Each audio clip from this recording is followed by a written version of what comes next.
here with Dr. Kevin Kirby, and yeah, take it away and introduce yourself, and we'll get started. Yeah, well, thanks for inviting me, Blake and Kelly, to your podcast. As many as you may know, I'm a podiatrist, been in practice now for 37 years here in Sacramento area. And I got as a younger student, I was interested in science and math and how things worked. And then when I got to college, I was a runner in high school and college, a distance runner, and competed in marathons and other distances. So getting my interest in sports medicine that way. And I had decided that I would go on to either be a doctor or a podiatrist. I also took some exercise physiology courses and was thinking of getting a master's or PhD in exercise physiology, but chose podiatry since that seemed like a good way for me to treat runners and other athletes like I was. And then I started podiatry school in 1979, graduated in 1983, and did my surgery residency from 83 to 84, and from 84 to 85 did my biomechanics fellowship. And after that time, I came to practice. Been in practice ever since for the last almost 37 years here, coming up in about another month. Yeah, that's so cool. I have a couple of questions about your uni degree, just because my cousin in America just finished her veterinary course after 12 years. So out of curiosity, because podiatry here is 3 or 4 years, how many years did it take for you to become a podiatrist? Well, it's after my bachelor's degree at UC Davis in animal physiology, it's 4 years. And then after getting so I didn't start podiatry school until I was 22, and then finished when I was 26, 4 years later, then a year of surgery residency, and then a year of biomechanics fellowship. So I went into practice as age 28 when I started practice. Yeah, wow. Right. It's incredible, how much time you spend, because I went to and now teach at Newcastle University, and they're a 3-year course, quite condensed. It's there every day, 5 days a week, but they take biomechanics. I think there may be 4 or 5 biomechanics courses. So you're learning biomechanics over a year or a year and a half, but understanding the true complexity of it, it seems like you just need more time to be studying just biomechanics, would you say? Or do you think it can be condensed in that way? Well, it's definitely something you just don't get in your first year. You just got to do it year by year to start adding on knowledge. First of all, you're learning anatomy, and then you're learning basic biomechanics. What's the subtalar joint? What's the ankle joint? What are the bones of the foot and the joints of the foot? And then it's, a lot of it's just trying to let the concepts sink in. It wasn't like I all of a sudden, after studying my freshman year, I knew everything. It was, but I worked hard at it because I was interested in it. And, I think the tendency was for me, because I knew I wanted sports medicine. I knew biomechanics was going to be critical to understand. And I've always enjoyed mechanics, physics. I took physics in high school and college, and really enjoyed physics in general and how things worked. So I think for me, biomechanics was a natural step forward, but it was not an easy. I continually studied and read as much as I could and asked questions, and I think that's how you get good at things. You just have to take the extra, or walk the extra mile, as I say. You got to study and ask questions, and if you don't understand a concept, don't just let it sit there. You ask someone who may know, so you can get your questions answered, so you can move forward. Yeah, it's tricky. I still think, and I was talking to some of the students in the last couple of weeks, saying that you were coming on the podcast, and it's credible. I remember going through and learning, as something, like the Kirby Skive, and then using it in practice. And now, talking to the person that come up with it, it's incredible to come full circle. Since I've been teaching biomechanics, and even just discussing with other clinicians and therapists, talking about just the biomechanics concept. People talk about biomechanics, but then when you really truly talk about it, like subtalar joint access, mid-tarsal locking, all that kind of thing, it just goes to another level of complexity. Do you find that podiatrists generally have a pretty good understanding of biomechanics? Because, and I'm sure Kelly will attest to this, when they go through their undergraduate, they definitely don't learn it in as much depth as what we do as podiatrists. And I find in Australia it's pretty a niche really of podiatry practice, you know, gait assessment and seeing how things work and where ground reaction forces are going. Well, I think there's a wide, even in America here, we have a wide range of people of understanding of biomechanics. You know, when I lecture overseas, you know, whether it's New Zealand, Australia, UK, Spain, what have you, Canada, it's the people attending it typically are those that are most interested in the biomechanics, but it's not, it definitely, there's a wide range of knowledge. You know, there's some people that you look at their eyes and they're all glazed over when you start, and other people are, you know, really understanding what you're saying. So it's, you know, I try to teach to the higher third of the people, just because they're the ones who are going to be teaching the other people. But at the same time, if you lecture basically to groups, then the people who are smart are saying, well, why did I come? I already knew that. So yeah, it's a really difficult. It's really difficult when you have a large range of knowledge base in an audience to know how to approach them. And if it's a bunch of students, you know, it's easy. But if it's students and then people who've been in practice for 20 years or people who are doing research in biomechanics, it's very difficult to hit all of them at the right point of their level. Knowledge. So yeah. So yeah, but it's, you know, and I think that when I look back on some of the stuff I wrote 30 years ago when I was first starting, I said, wow, I really didn't know as much back then, did I? You know, so it's, you really, you know, you see that when, you know, the things I've written, newsletters and papers I've written from years ago, it's you see that you forgot how much you didn't know. Because, you know, and you assume you've always had this knowledge, but then you go back to what you wrote. It says, "Oh, I didn't have that knowledge back then." You know, so that's it's you know, a lot of years. Yes, a lot of years. We'll get started into the first question, and I know probably out of all the questions we've got here today, this is the one that I'm probably valuing the most, because I know Kelly's much the same. We really try to, I guess, keep up with the research and try not to tell patients and clinicians and people that refer to us the wrong thing. And we're always talking about orthotics, how they work. We don't really know how we think they work. We thought we did, but now we don't. And there's all this kind of mixed information. The way that we describe them in the clinic that I work is basically we explain to patients that we're really just playing around with physics and where the force is going and really the timing of those forces with the joints. How would you explain to patients how orthotics work, and I guess how do we think they work from a research standpoint? Have I been doing it wrong the last several years? Well, I mean, if you're talking to a layperson like a patient, you know, I try to keep it as simple as possible. I say, well, these orthotics are going to be specifically designed to take the stress off the injured part of your foot or leg, but we're also going to try to optimize your gait function. So if your foot's rolling too much one way, we're going to roll it back to the other, and then we're, you know, in so doing, though, we don't want to create any other problem. So the bottom line with that they need to understand is we're altering the pressures or stresses or forces on the injured structure. We're trying to improve your gait function, so we have, you know, overall better gait. And then also, in so doing, we don't want to cause any other issues for you. But from a research standpoint, you know, it's quite clear that the way any foot orthosis, whether it's an over-the-counter or a custom orthosis, is actually performing its therapy for the patient who has injury, is we're changing the magnitude, point of application, and the temporal patterns or timing patterns of ground reaction force acting on the plantar foot. It really, you know, the orthotic can't do much more than that.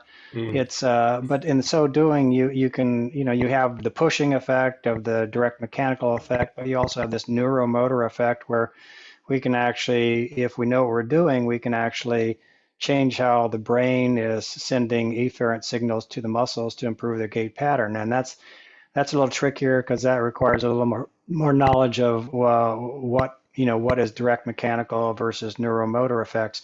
But I think we know from a lot of the research that's been done is that the custom orthotics most likely have a much greater potential to improve gait function and relieve symptoms because they're not one size fits all. You can actually, add more medial skive, or you can increase the arch height, or you can add a forefoot valgus wedge, or a reverse Mars extension, or a metatarsal pad, and those are custom. Either you're customizing over-the-counter inserts, or you're making a true custom orthotic. Yeah.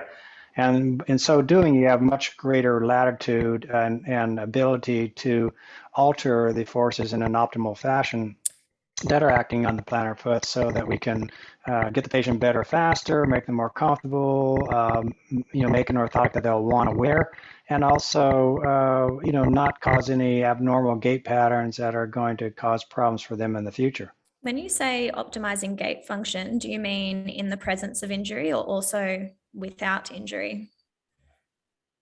Well, I'm assuming optimizing gait function would be both before, when they're being treated for the injury, but afterwards. So, and indeed, sometimes you have to overcorrect people to get them better quicker. And so we may see some people who we've overcorrected, say for posterior tibial tendonitis, we may overcorrect them a little bit to get them, better faster. But then once they've had the orthotic and the pain goes away, we may take some of that correction out. So we just don't want to be causing oversupination or overpronation. We don't want them to have an apropulsive gait. We want them to take, normal length of step, have, pronation early stance phase, supination late stance phase, all those things that we talk about when we're looking at someone walk. And that's really important to understand. You can always, correct the pronation, but if you oversupinate it and they start getting inversion ankle sprains, that's actually not very good for you or the patient. I'm going to play devil's advocate here, and I know Kelly's thinking this as well. What we've found, over the last several years is probably, I guess how you explain it is people moving away and not focusing, pardon me, so much on biomechanics, in the sense of, it's all about tissue capacity and resiliency. Doesn't matter how you walk or what your foot does, as long as the tissue has the resiliency, which I've definitely been guilty of before. So for an example, if you do, severely overpronate through late mid-stance to propulsion, you've got an apropulsive gait, does it really matter even in the presence of an injury? Because you've probably always done that. And the fact that your injuries only come up in the last 2 months, how can we say that your biomechanics has played a role in that? And I, as a podiatrist, I definitely think it does. And it doesn't change my clinical practice too much. But I guess what would you say to clinicians that would argue that it's nothing to do with their biomechanics, it's more about their tissue capacity, other things that affect pain, like their their stress, their sleep, that kind of thing, if they're strength training, and it doesn't really matter what their foot does? Well, I don't really see, I don't see that much here in America, people talking about that. Maybe that's more an Australian thing. I don't think you can argue that biomechanics is important. We're getting down to now getting away from the root model where we're looking at just, let's put them in neutral position and let's lock the metatarsal joint. We're looking at, okay, what tissue is damaged? What caused the damage? What was it, a compression stress? Was it a tension stress? Was it a torsional stress? Then using your orthotic to reduce that or lower the magnitude of that stress on that interstructure. But in so doing, you have to be aware of what normal mechanics is for the bipedal human. The apropulsive gait pattern is not normal. That's really going to cause other stresses elsewhere, and they may not have low back pain now, but if for another 5 years of walking like that, they could get low back pain. I mean, why not? I mean, obviously there's other factors other than just biomechanics, but why would you not want to optimize them so that for example, last week I had a patient, pronated feet, no complaints of low back pain. And I'm giving them the orthotics, and there's, how does that feel on your posterior tibial, tendon? I said the medial ankle. I said, good, but my lower, and this is in like 2 minutes of walking in my office. They said my low back hasn't felt this good in years, and that wasn't even their complaint. So there's a lot of stuff that's going on that we're not may not be aware of, but patients come back and say, yeah, not only did you take care of that, but I don't have low back pain, or my headaches have gone. And I mean, certainly you can hypothesize why that is, but I feel comfortable after 37 years of doing this and treating, tens of thousands of people with orthotics, that if you go through and try to not only get rid of the pain, but try to get them walking better, whether it's adding a heel lift, a limb length discrepancy, or getting them to stretch more because they have an equinus, all these things, if they have a weak, if they have weak core muscles, maybe strengthen them. All these things go into making them so that hopefully will prevent injuries in the future. And I feel very comfortable with that. I can't, I don't have any data to say, yeah, this is the case, but certainly it makes sense from a biomechanics standpoint. Yeah, it does. Kelly, do you have anything to add to that? My question that was popping into my head was do you think that there is an optimal gait, or do you think that there is a variety of ways that people can walk and move that is optimal for that person? Or are you trying to sort of use orthoses to get people moving in a way that you observe, sort of understand to be the best way to walk?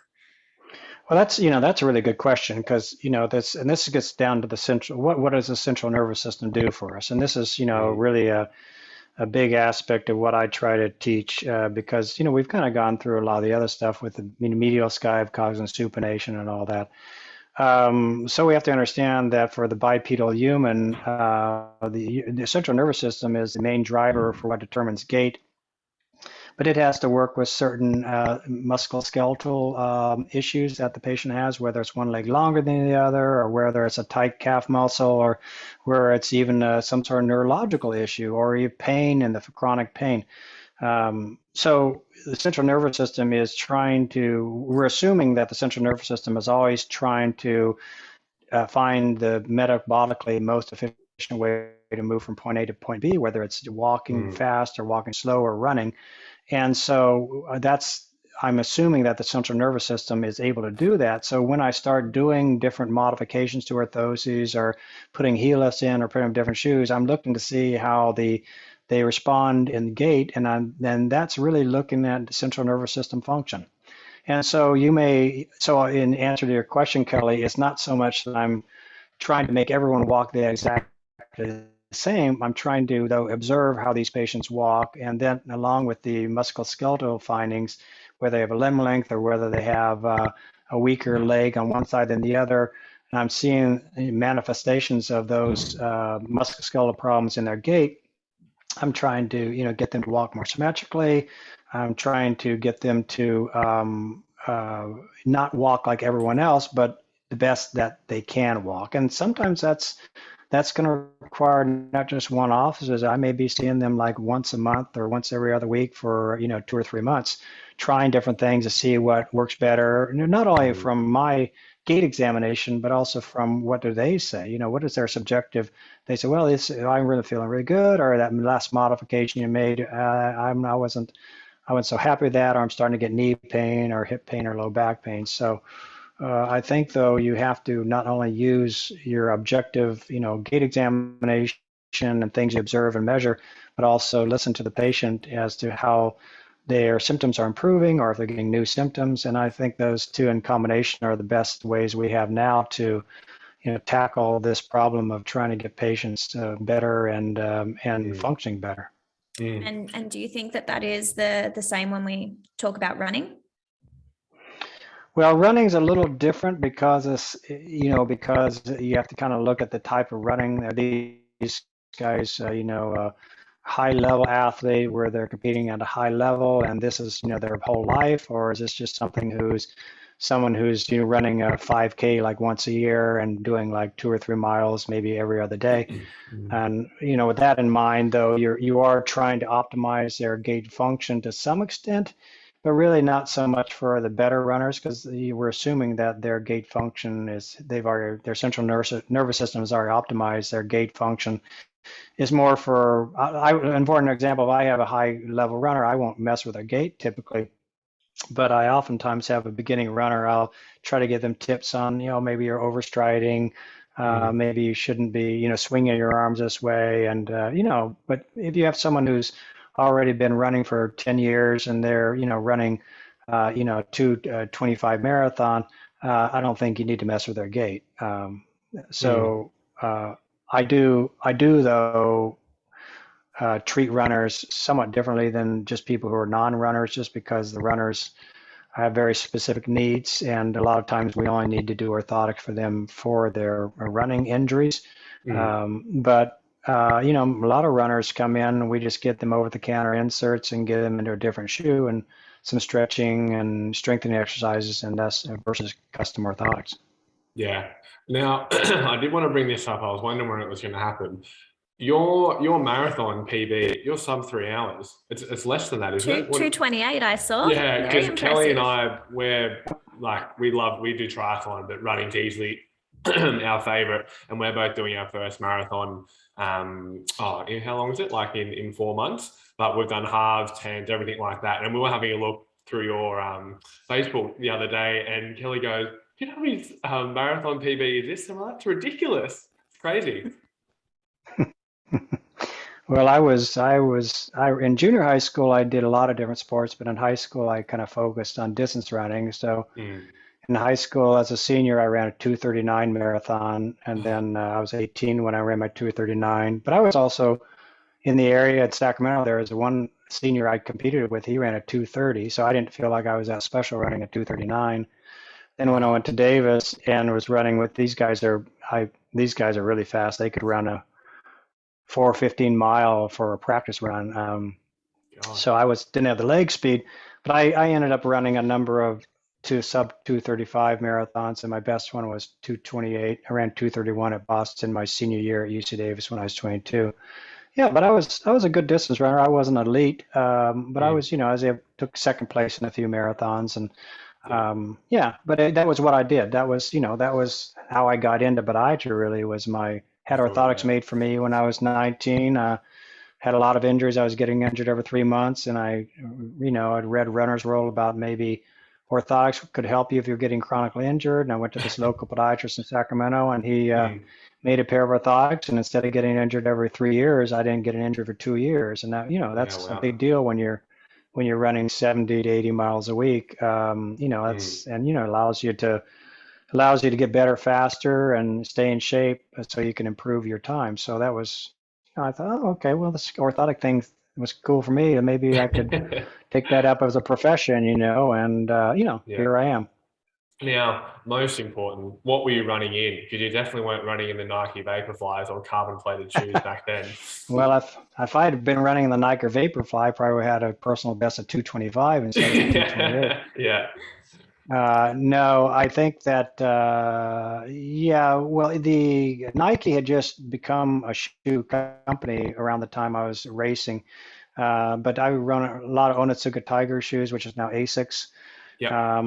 They were, we had racing flats, so you would train in your cushioned shoes, and as EVA was the cushioning material back then. There's none of these, but EVA was actually fairly new. That started when I was about in my senior year of high school in 74, 75, and then they had thinner sole shoes that we'd race in with nylon uppers that were lightweight. Tiger Jayhawks were one I ran in. I wear in Nike. Nike had this shoe called the Elite that I raced in cross country and in marathons in. So, but they're similar to today's non-heavily cushioned running shoes. They just had a thin sole. You had maybe 6 to 7 millimeters of EVA underneath your forefoot and maybe a centimeter under your rear foot. But they're nylon uppers, lightweight. You would run intervals in them, and you'd run races in them, but you wouldn't go do your long 10 milers or 15 milers in them. Yeah.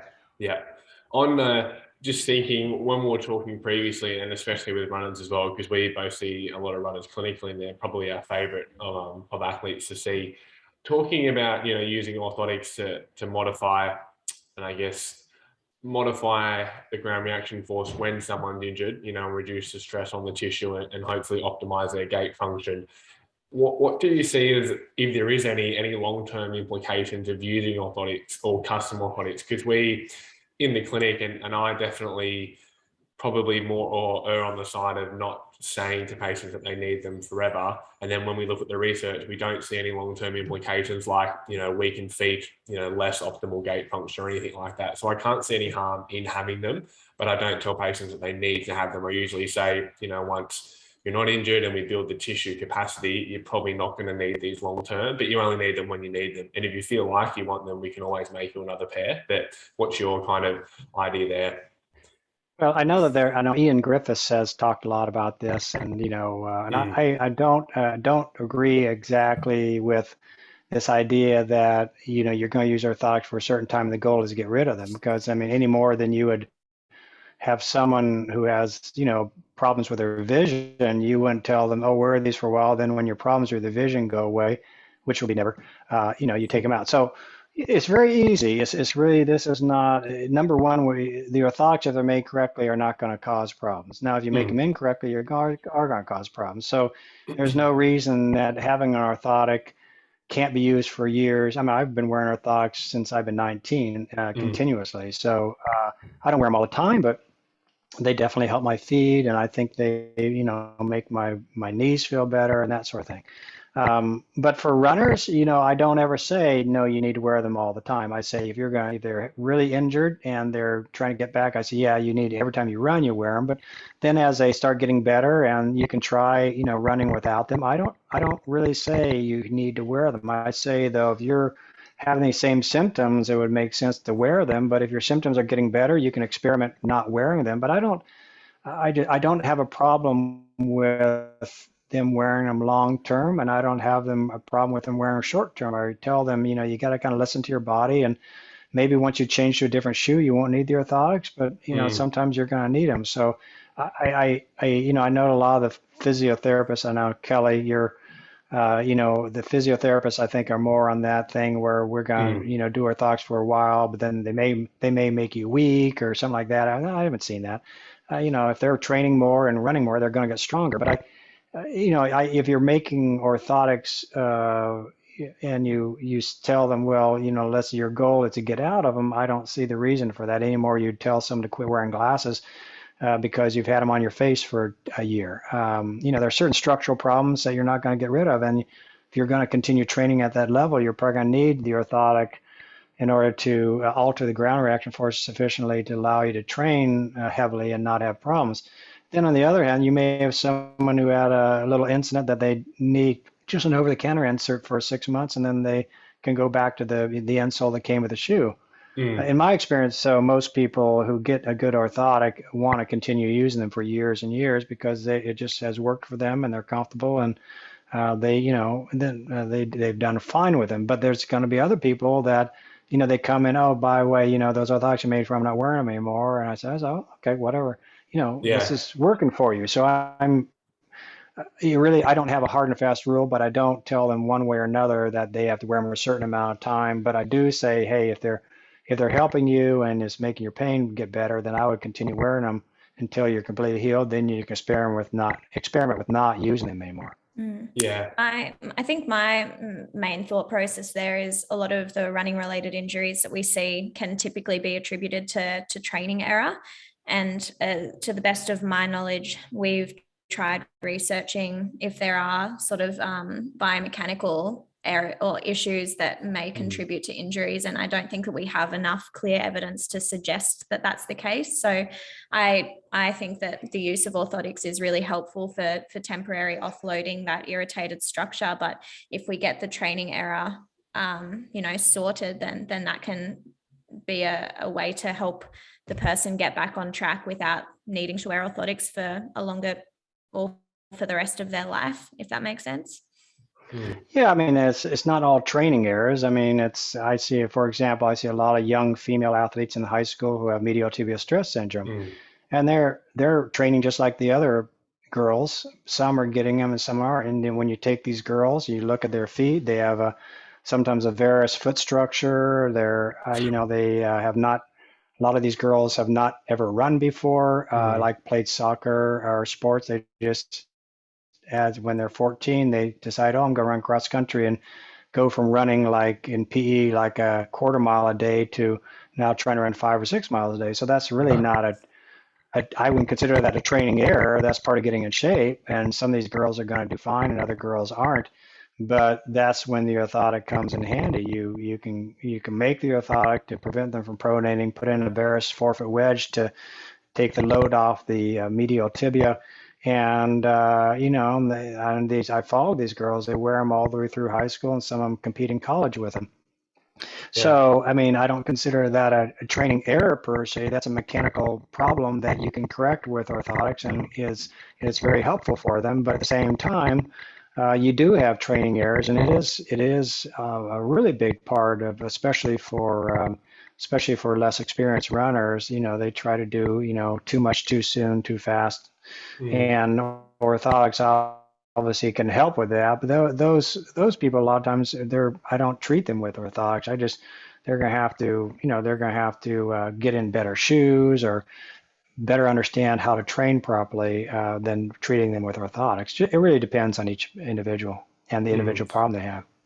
And definitely, I think, like if they do have any structural deformity, especially with MTSS, we've seen now the research basically to demonstrate, that a really pronated foot type can be a risk factor, and using orthotics, can be protective in some sense. So I think foot type and structural deformity does really play into it. Yeah, you got to understand, I come from the era when we didn't have this term best evidence. Back then, it was just you asked your professors and experienced clinicians. Like I had Steven Subotnick and Harry Levac, both sports podiatrists. They were in my community, and I could ask them what they did, and then I'd talk to my professors, and then I'd go out on my own and treat them, and try different things. So.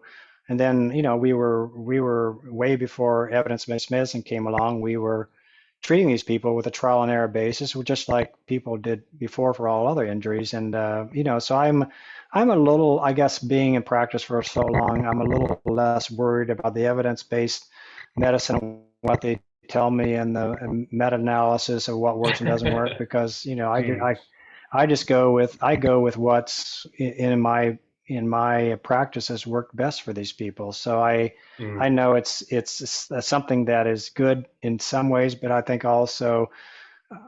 that when you get too locked into what has to be evidence-based to use it, you lose the ability to improvise and try different things that may not have been researched, but do work and work well and work consistently. So I a little bit of a double-edged sword there, but I'm obviously aware of the importance of having evidence, but I'd say in my practice, only about 1/3 of what I do as a podiatrist every day has any evidence to it. So what do you do for the other 2/3 of the people? For example, I invented the medial heel skive. Did I have evidence for that? No. But I knew how the foot worked, and I knew that if you press medial to the subtalar axis, you're going to be creating a supination moment. I didn't have evidence for that, but it's physics. So that's what I'm saying. If I had been so worried about doing something new, didn't have evidence for it, it would never have been invented, it never would have been distributed and helped, thousands of people. So you got to understand that as doctors, we can't let the quest to have evidence back up with the way we practice, lock us into not trying different things for our people, because they're in pain and they want to get back to their running, or they're walking with their wives at night and doing their jobs without pain. And, I obviously evidence is important, but I'm more for treating the patient to make them better and using whatever means is available to me to make them better. So that's kind of, for someone who's 65 years old, has been practicing for 37 years, that's the way I approach my patients every day in the clinic. Yeah, I like that. I think it's good for for the students, and especially people in their first 10 years, to think, because sometimes you can get locked into, I don't want to try anything else unless I've seen, the latest systematic review to say this is how it should be done. It's good to hear. Yes, no, though, because I think like with you, Kevin, you've obviously got so much more experience and a lot of new grads. So new grads or new clinicians, who don't have a lot of experience to go off are probably better off following the evidence because their experience is quite limited. So I think it kind of works both ways. Oh yeah, I think for our new grad, that's, that was, but we didn't have that when I graduated, but our evidence was, what was taught to us and what did other people find worked. So they didn't have meta-analysis. They didn't have, these research papers on, we were like the last couple centuries of medicine. So, but as now, I think we have enough knowledge base with evidence that we can say, okay, well, this has been shown to work better. This has been shown to work worse. But then what happens sometimes is that this research is not really ideal because it's not dealing with enough patients. It's not looking at enough of the variability of the human body. And it's something, but there's still, I read a lot of these papers, especially the meta-analysis, and I'm looking at, well, they're saying this, doesn't work. And I say, oh, well, my patient doesn't care about meta-analysis. They want to get better. And I'm going to use it. Even though meta-analysis says it doesn't work, and that it works well in my hands, I'm going to still use it. So it's, really, it depends on how much time, I think, how much experience you have. And, we try to always, look at the research, but at the same time, patients don't really care about the research. They want to get better. And if you use something in the past and the research shows it doesn't work any more better than this other, but you can get the patient better, that's the key. The key is to make patients better. So not to please the research-based evidence police. You're trying to get patients better in whatever way you can. And I guess we're not. I guess that's kind of that's kind of old-fashioned. I guess maybe I'll be considered old-fashioned, but at the same time, you have to understand. I come from an era when we didn't have the term evidence-based medicine, and so that kind of hangs with you. I like the evidence. I wish there was more evidence, but at the same time, there's many things that I do that have no evidence for them, but I still get people better. Just using my, knowledge of physics, physiology, anatomy, many things I've come up with names for different pathologies that had never been described in the literature before. And, I didn't do a long study. I just described it and I put it out there so people would be able to say, hey, I've seen that before. Now I kind of know what it is and here's what you do. And we don't have evidence for it, but certainly if you can make that patient better and get rid of the pain that's preventing them from going to work or walking their dog or playing their sports or their basketball, then, I consider that to be more valuable than whether there's evidence or not.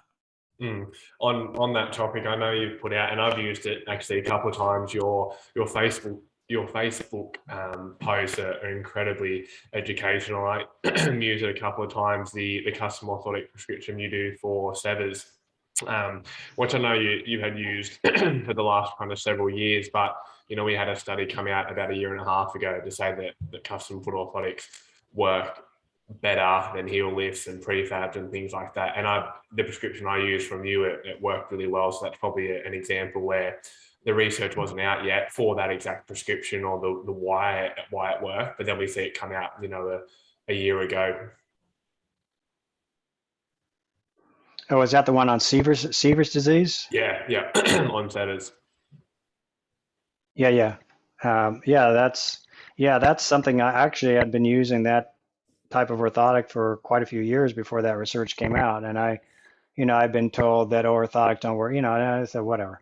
I mean, when I'm told by a researcher that it doesn't work as well, I say, well, that's fine. I'm going to continue using it because it works for me. So, there's so many variables. It depends on what orthotic they made, how they made the cast. Orthotic research is tricky because if I don't know how you do your orthotics, and I talk to people on the phone and they say, oh, I did this and this and this, and then I finally get to see what orthotic they're using. I said, oh my God, no wonder it doesn't work. There's, here, so just something real obvious to me, but over the phone, they haven't told me the variable that really is, that needed to be included in that orthotic to make it, work best for the patient. Yeah. So it's. Do you still cast? How do you do? Because I know that's one of the questions we wanted to talk about, because we use like a jig and we have the foot in not a neutral position, but we have a part that basically it sits under the 5th med head, and then we've got another part that sits down and planiflexes the first ray to make a nice MLA, and they just sit non-weight bearing.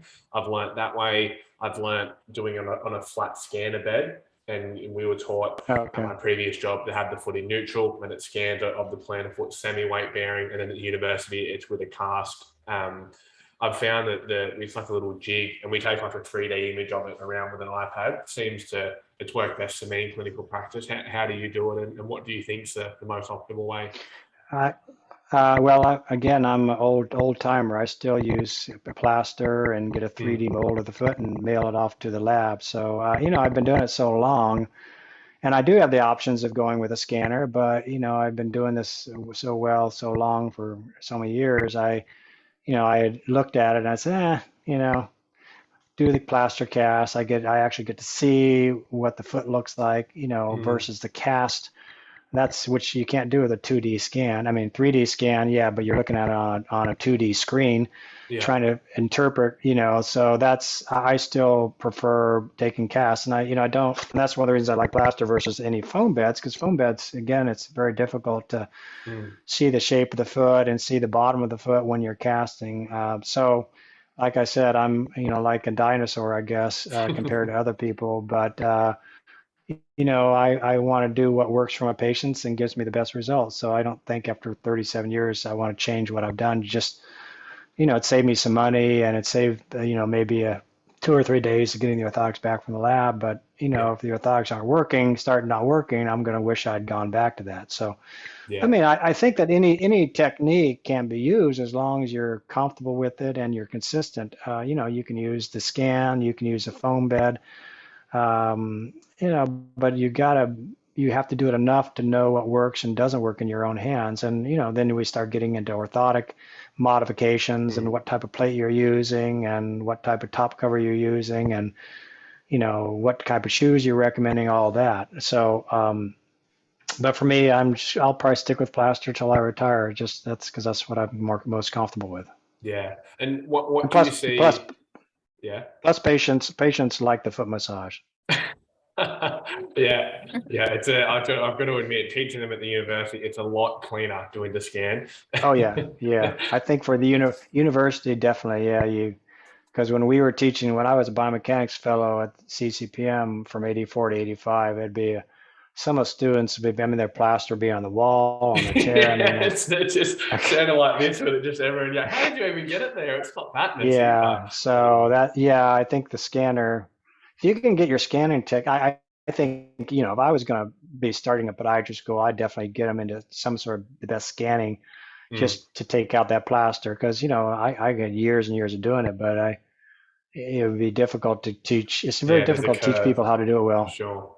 What do you think is the biggest mistake that you've seen, even over the years, teaching and also working with other practitioners, the biggest mistake that people tend to make with custom orthotics? I mean, from my standpoint, if you go into it using the tissue stress theory, say for like something really simple to think about, like a peroneal tendon or a lateral pathology, if you're going to wedge them laterally, with some valgus, whether it be in the forefoot or the rear foot, if you use that theory, I don't think you can really get it wrong, I guess. But I see orthotics all the time that basically have done the opposite, or they're putting more stress on that tissue. I mean, how do you approach it, and what do you think the biggest mistake is that you see with their prescription? Well, here in America, the biggest problem is that a lot of doctors just order the same orthotic for all patients, whether they have a posterior tibial tendonitis or they have a peroneal tendonitis or they have plantar fasciitis. So they're lazy and they just want to get paid the money for the custom orthotic so that they can say they tried orthotics before they then go into surgery. And that's kind of an American podiatrist thing. Unfortunately, that's scary. they're doing the orthotics. They got to do the orthotics to say they tried conservative care, So when I go to these surgery lectures, they don't ever say what type of orthotic they did. They said, well, they failed orthotics, but so we did this surgery. So that, which is frustrating for me because I said, well, what does that mean, failed orthotics? What did you actually do? But I mean, when I go over to Australia or England and Spain and Canada, where I think there's less surgery and more interest and expertise in orthotic therapy. I think the biggest problem I see is people, some older podiatrists especially, not so much in your age group, but many of them are resistant to take on the tissue stress theory and still are locked into the root theory about, not so much your age group, but, the people who have been in 50 or 60 years old. And I say, oh, yeah, well, everything Mert Root said is great, and I don't know why we're trying to change things. And, well, why don't you offer me a better, I'll go with the new knowledge if you can show me that it's better, and, so not saying that Mert Root wasn't fantastic for us as podiatrists, but, even Mert Root said that, when I attended his lectures, he would say, well, I expect my ideas to all be challenged and modified or even replaced in 20 years. And that was 40 years ago. Wow. So, you have to, I think we have to move forward. And I think the tissue stress theory certainly makes more sense mechanically. And that's the biggest thing I see, not so much in your guys, and you guys are obviously ahead of the curve because you're teaching it. But I see older podiatrists especially kind of locked into what they were taught and they don't want to change things. But it's really depends on the country. And here in America, though, is very different than, lecturing here in America is quite different than lecturing in Australia or other countries, just because the average podiatrist here is not as tuned into biomechanics because they're very surgically oriented. Yeah. Can you explain the tissue stress theory, Kevin? Well, basically, what the tissue stress theory is that to explain it better, let me talk about the root method. The root method was basically, his premise was that if you took a neutral cast with a subtalar joint neutral, and you prevented quote unquote compensations for quote unquote forefoot or rear foot deformities, then the pain should get better and their gait would improve. And so the goal was to, put the patient in the subtalar joint neutral, have them function around the subtalar joint neutral position. Whereas the tissue stress theory more says that you're going to design your orthotic, and your main goal in designing the orthotic is to reduce the abnormal stresses or pathological stresses that are causing the injury to occur in the first place, so that you identify the stresses, identify the structure, and then design your orthotic so you can reduce those stresses. So, for example, in posterior tibial tendon dysfunction, you're going to be adding in, since the posterior tibial tendon is a supinator of the subtalar joint, you're going to try to make the orthotic supinate the foot so that it can reduce the stress on the posterior tibial tendon and posterior tibial muscle. And if you have a peroneal tendinopathy, and the peroneals are the only strong pronators of the foot, we're going to try to pronate the foot in order to reduce the stress on the peroneal muscle tendon complex. And this is one of the main tenets of the tissue stress theory, is that the goal is to take the infrastructure and have the orthotic perform the same function so that the central nervous system will no longer need to put so much input into that muscle and cause it to contract so hard. So let's go back to posterior tibial tendon dysfunction or posterior tibial tendonitis. The central nervous system is using that posterior tibial tendon generally with a higher degree of force, because typically the axis of the subtalar joint is more medially deviated. And when you start, and so the injury is being caused by chronic overload of the posterior tibial tendon. But when you take the orthotic and adding in a medial heel skive and a firmer arch or inverting it, the orthotic is putting in an external subtalar joint supination moment, and the central nervous system now recognizes that, I don't need to use that posterior tibial tendon and muscle so much. And the patient puts their orthotic in their shoe, walks down the hallway, and say, wow, it feels better already. And that's because the central nervous system, I believe, has recognized that the orthotic's putting in that force, so it doesn't need to use it. So that's why I said earlier on in our talk here, is that the central nerve, understanding why the central nervous system does what it does. And a lot of the things we see that the orthotic does is really based on how the central nervous system has reacted to that orthotic. And so the root theory then is correct me if I'm wrong, and that's how the prefab orthotic got developed off that theory then? No. The prefab was more just technology. The technology got to the point where they were doing more. I mean, when I was in high school, you couldn't buy, there was no such thing as a prefab orthotic. It was like a leather pad you could buy with a foam medial arch cookie. That was back in the 70s. So, technology got better. They were able to make insoles that were more shaped like orthotics. The main problem with root theory is that he based a lot of his theories on heel bisections and subtalar neutral, and saying that we're 99% of the problems are caused by overpronation, and didn't really focus on. He made the same orthotic for all pathologies pretty much. It wasn't based on perineal. In other words, he didn't treat perineal tendinopathy differently than perineal posterior tibial tendonitis.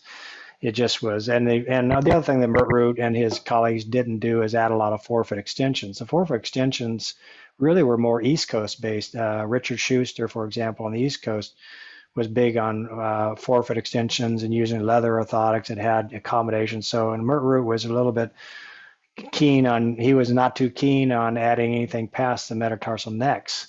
He thought the plastic plate by itself. I don't know if you guys know the whole story on that, but that was, what I was taught, true. Yeah, why was that? Because yeah, sorry, yeah, you explain. Well, a true custom orthotic to Mert Root was, a rotor orthotic with a 4-degree dental relic roof or post that ended at the metatarsal necks.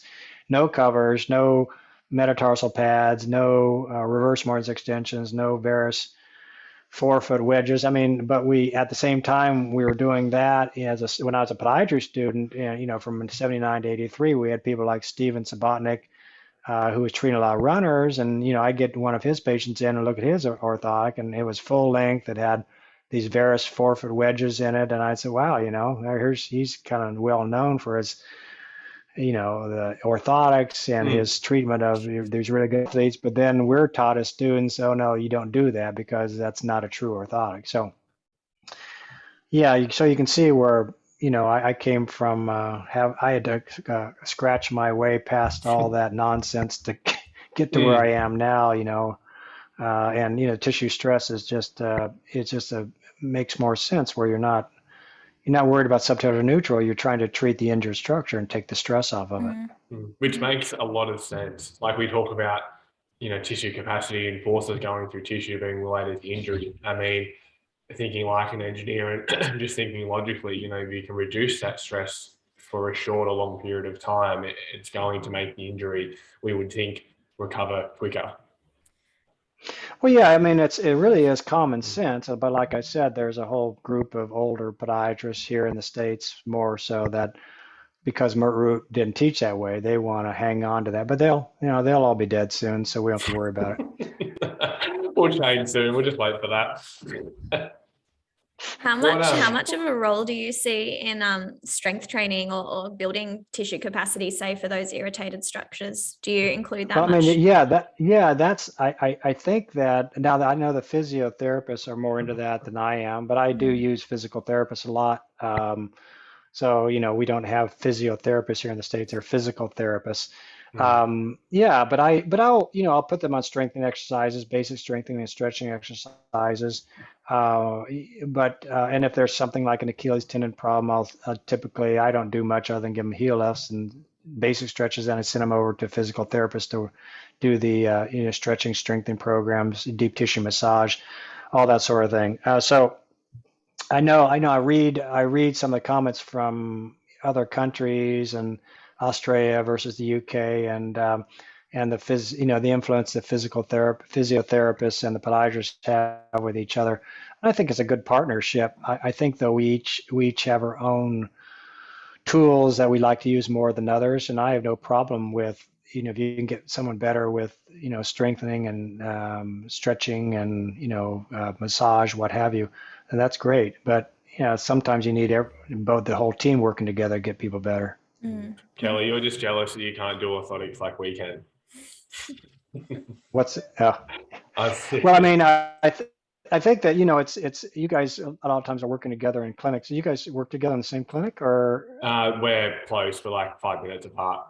Oh, okay. I mean, but I think it's good. I have probably 15 different physical therapists I refer out to in the Sacramento. Sacramento is a really large area, 100 million people in probably a 10-mile radius. But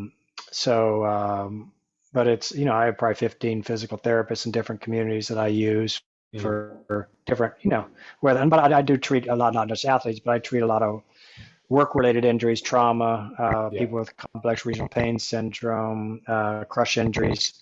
So I do about 40% of my practice is work-related injuries, plantar fasciitis. So, we use physical therapists a lot for trying to, do the stuff I can't do.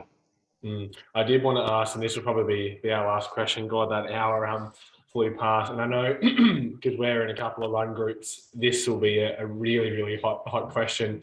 Talking about, the iterations of footwear and things over the years, what's your thoughts on the shoe or race shoes like the Nike Vaporfly and, the Asics, and they've all got their own different versions. Do you see any harmful long-term effects in just running in them? Because we try to educate patients, you can obviously race in them, but generally trying to not wear them all the time. It's quite possible it could reduce your tissue capacity. And how do you think they make people faster? There's a lot in that question, but yeah, what do you think? Well, first of all, we don't see a lot of people wearing them unless they're really a higher caliber athlete. So I have no problems with them wearing them. And most people will, because they don't last very long, you probably get about 100 to 200 miles out of the shoes. So you can probably do 2 or 3 marathons in them, and then you got to get another pair. So we don't really see a lot of people here, even in, I know people are wearing them. But most of them are just racing them, so I don't think there's any problem. And the way they work, I just published I think I just published an article. Yeah, I wrote an article on the super shoes, and I'm going to give a lecture next month in the big podiatric conference. We'll put that for the listeners. We'll put that in the show notes. The link to that. But the bottom line is that we think that the carbon fiber plate is not doing much more than just distributing the load of the compression load of the body through the foam and the midsole. Because there's just recent research come out where they cut the carbon fiber plate and found it didn't change the metabolic energy required to run. Oh wow! But it's probably that's been out for about 2 months now. But the bottom line is Nike's, and there's another study just came out there where they compared like 6 of the super shoes and found that the Nike Vaporfly, the Vaporfly and the AlphaFly Next Percent, and then also the Asics Metaspeed were the only 3 that really significantly reduced metabolic. Well, they're around the 3 to 4% metabolic energy reduction. And the bottom line is that it seems to be a combination of the foam. So they're using the PIBA, the polyamide block ether foams in the midsole. They're thicker. They have a rocker sole, lightweight nylon upper, and the carbon fiber plate. But just because of the carbon fiber plate, really, we don't think the research now doesn't seem to think that is by itself doing it. It's not a spring-like function, but what it does, it basically distributes the load. So, I mean, if you just had the midsole foam, your heel and your forefoot would sink in, and you wouldn't get as good a rebound off the whole midsole. But when you have that carbon fiber plate, it kind of allows a more even compression of the midsole foam.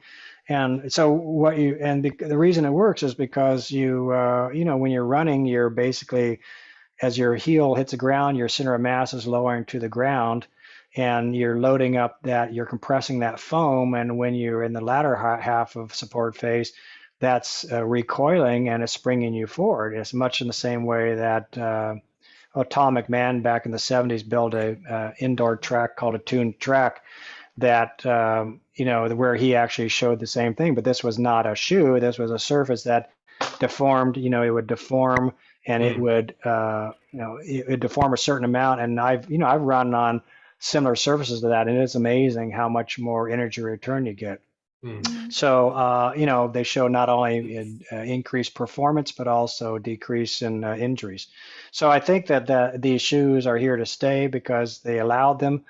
They've limited now to, I think, 30 millimeters for midsole thickness. But, if they had allowed them to go thicker, it would have kept going. So I think they had to limit it. But, you're talking about for an elite marathoner that's sub 210 in the marathon, they're probably running 3 to 4 minutes faster with these shoes than they would have with the more traditional shoes. Yeah. So it's it's a significant. It's very similar to the Speedo had a swimsuit in the Olympics a number of years ago where that was full body suits that had low friction with the water, and the records were just being shattered, and they decided to outlaw them. Well, when Nike came out with their Vaporfly, they weren't Nike. Well, that's a whole other story.